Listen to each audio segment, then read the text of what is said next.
빌립보서 2장입니다. 1장에서 바울은 감옥에 갇혀 있으면서 자신의 깊은 신앙에 대해서 간증하였습니다.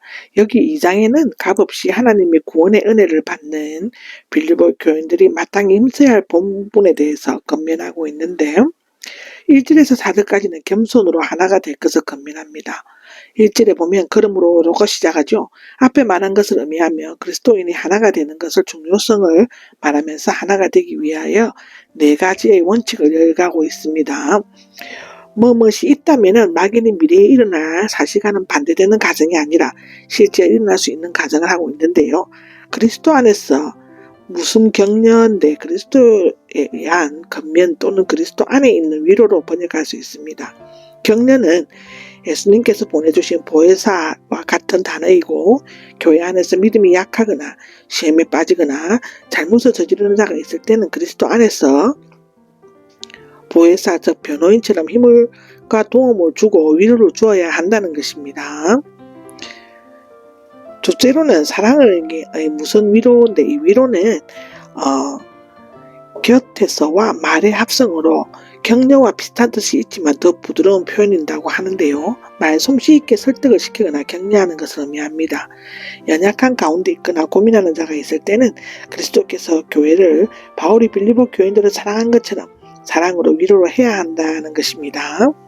세 번째는 성령의 무슨 징조인데 성령의 간사가 없으므로 문법적으로 사람의 영들의 교대입니다. 교회의 하나 되는 원리에 기초하여 영적인 연합을 실현하는 데 네 가지 방법을 제시하고 있습니다.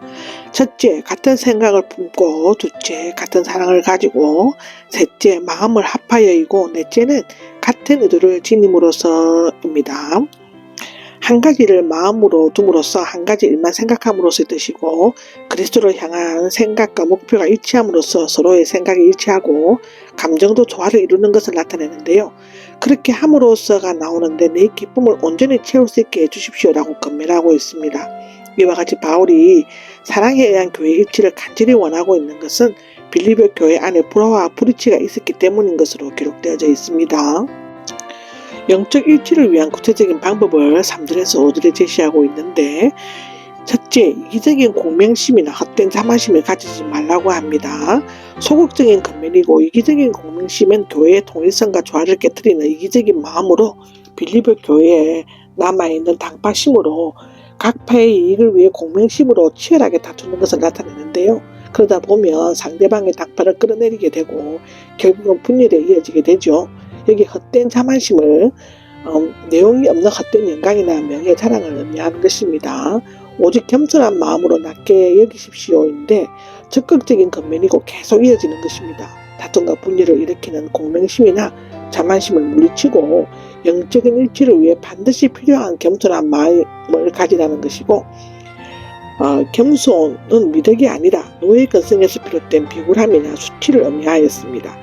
특히 헬라어에서는 환경이 천하고 지위가 낮고 생활이 어려운 것을 의미하지만 기독교 윤리에서의 중요한 미덕으로 자신을 자기 가치 이하로 낮게 여기는 가난한 마음, 겸손한 마음을 나타내는 것이죠. 자기 일들만을 돌아보십시오인데요. 어떻게 겸손을 나타낼 수 있는지 그 구체적인 방법을 제시하는 것입니다. 그것은 자기 자신만을 돌아보지 않고 다른 사람의 이익이나 은사나 자질 등을 주의 깊게 살피고 정성껏 돌봐주라는 것이죠. 그리스도 예수께서 지니셨던 바로 그 마음을 지니십시오라고 5절에 말합니다. 겸손의 실체로 이 땅에 오셔서 우리를 구원해 주시고 겸손의 모범을 보여주신 예수 그리스도를 말하고 있는데요. 직역을 하면 너희 안에 있는 이 마음은 곧 그리스도 예수의 마음을 꾸준히 생각하라 하는 것입니다. 이 구절에 여러분은 그리스도 예수 안에 있는 마음을 품고 또 여러분의 무리 안에서도 이 마음을 품게 하라고 번역할 수 있는데요. 여기에서 마음은 지, 정, 의가 통합한 심리적인 작용을 의미합니다. 무슨 일을 당할 때 그리스도 예수라면 어떻게 생각할 것인가를 생각하라는 것이죠. 그리스도인은 예수님의 경우와는 달리 사람들의 죄를 대신하여 고난을 당할 수는 없지만 적어도 예수님이 지니셨던 생각과 태도, 심성을 간직할 수 있는 것입니다. 예수 그리스도의 마음은 크게 스스로 자신을 낮추는데 그것과 하나님께서 높이시는 성령의 단계로 나누어진다고 하는 것이죠. 하나님께서는 그리스도 예수를 높이시는 비하의 단계인데요. 첫째는 원래 하나님의 형상을 지니고 계셨지만입니다.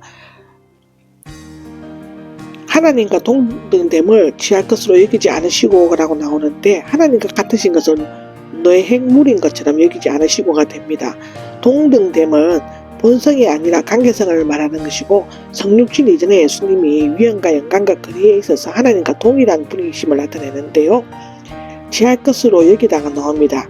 강에게 붙잡거나 억지로 빼앗는다고 생각하긴다는 것을 의미하는데, 말하자면 예수님은 성육신 이전에 하나님과 똑같이 위엄과 영광의 권위, 속성 등을 지니고 계셨지만, 그것을 당연한 것으로 주장하시거나 자신을 위한 사유물로 사용하시거나 또는 도둑맞을까봐 소중하게 보관해야 하는 보물을 꽉 잡은 것처럼 집착하거나 그렇게 하지 않았다는 것입니다.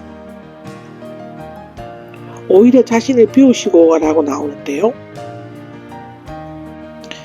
오히려 자신을 비우시어가 나오는데, 신약 성경 중에서 가장 중요하면서도 난해한 구절 중에 하나의 것인데, 문자적으로는 스스로 자신을 비우셨다입니다. 이 자신이 강조되고 있죠. 비우시어는 퍼내다, 벌거벗다의 뜻이고, 동사의 주절은 그리스도 자신인 것입니다. 따라서 그리스도께서 담긴 물을 퍼내듯 옷을 벗듯이 하나님과 동등한 모든 것을 일시적으로 비우신 것은 외부의 어떤 명령이나 압력에 의한 것이 아니라 전적으로 자신의 자발적인 결정에 의한 것이었다는 것입니다. 종의 형상을 취하시고인데, 이 취하고는 과거 분사라서 동시 발생적인 행동을 의미하는 것이죠. 종의 형상을 입어 성육신 하셨지만 여전히 하나님의 형상을 영원히 지니고 계셨다는데, 여기에 신인 양성을 동시에 가지신 참 하나님이시며 참 사람인 예수 그리스도의 독특한 인격이 나타나고 있는 것입니다. 사람과 같이 되셨습니다라고 끝부분에 나오는데, 같이는 비슷한 동일한 것으로 죄의 본성을 제외하고는 다른 사람들과 똑같은 인생의 본질적인 특성을 지으셨고, 사람들이 나오는데 이 복수로 사용된 것은 그리스도께서 둘째 아담으로서 개별적인 사람이 아닌 인류 전체를 대표하기 때문인 것이죠. 사람의 모양으로 나타나셨다인데, 이 모양은 변할 수 없는 본질적인 형상과는 달리 형상을 그대로 둔 채 변화하는 겉모습과 인생의 일종의 특성을 나타냅니다. 이것은 로마서 12장 2절, 고린도전서 7장 31절에 기록되어 있습니다. 형상과 같이 모양은 육신을 입으신 후에도 여전히 하나님 그대로이시라는 것을 진술하는 한편, 종의 형태로 나타나셨으며 다른 사람들과 같으셨고 모양이 사람처럼 보이셨고 사람처럼 행동하셨다는 것을 언급하고 있는 것이죠. 그리스도는 땅에 사시던 사람이었으며 부활 후에는 영광 중에 여전히 사람이었다는 것입니다. 십자가 위에서 죽으시기까지 순종하셨습니다 라고 하는데, 그리스도께서는 종과 사람이 되시기까지 자신을 낮추셨고 십자가에서 죽으시기까지 순종하셨다는 것입니다. 하나님의 뜻을 위해 최고의 존재자가 최하까지 떨어져 완전한 굴욕과 자발적인 순종을 하셨다입니다.